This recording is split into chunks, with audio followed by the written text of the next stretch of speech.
Some new information concerning phishing attempts. Unfortunately, the number of these attempts just continues to rise. Danny Palmer joining us now for more on what we're looking at here, Danny, and what has your research showed you?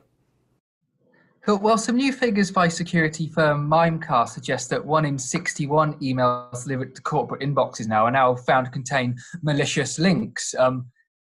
That's not good when you consider the amount of emails being sent back and forth now on a daily basis in any organization.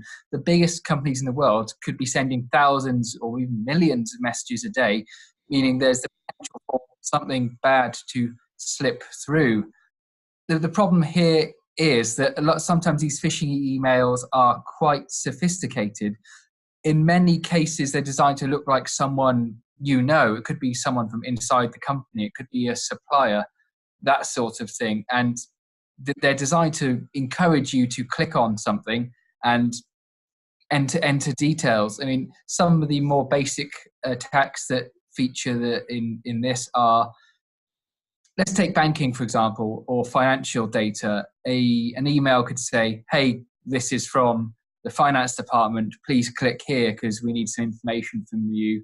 And then it says, okay, enter your bank details here. Of course, that if it's a phishing email, that site saying enter these banking details will be a fake. It's likely to be criminals looking to steal that data and make off with it, which is not going to be good for you or your organization if that happens, because things like usernames, passwords, financial information, that could all end up in the hands of criminals, who will go to exploit it online and throughout the internet.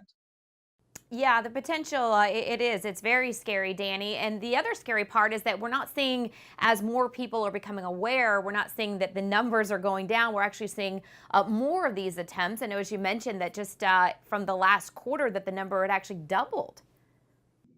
Yeah, the Mimecast figures puts the rise at 126%, which is a bit more than it doubling. And on a personal level, it does seem that I have seen more phishing messages appearing in my inbox. I mean, in my case, these are often they're designed to look like they come from things like accountancy firms or project managers saying, "Hey, can you click this link to confirm this information?"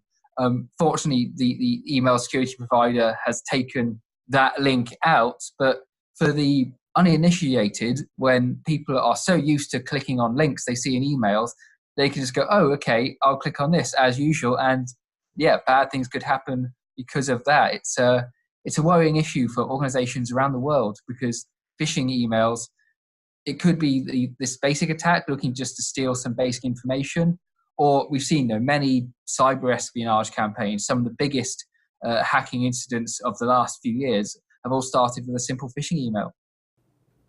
And so, Danny, when it comes to, as you mentioned, you've received plenty of these emails, and you work in tech and know often what to look for, but many people don't. And from a company-wide perspective, training and things like that, like what do companies need to keep in mind? What do individuals need to keep in mind? Just some of those simple things to look out for.